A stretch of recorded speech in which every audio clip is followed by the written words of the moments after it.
Do you think multi-material additive manufacturing with 3 materials for battery cell caps is impossible? Well then, check out our latest achievement. The battery cell cap features 2 terminals made of pure aluminum and partly pure copper that are electrically insulated from the cap plate by an oxide ceramic. To create this part, we're using a customized machine that's been enhanced with an industrial robot and a nozzle deposition system.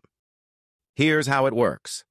First, the recoater spreads pure aluminum, and the laser solidifies the cathode and cap plate, leaving loose powder at the anode and around both terminals. Next, the robot steps in, extracting the loose powder locally and depositing pure copper for the anode, followed by its solidification.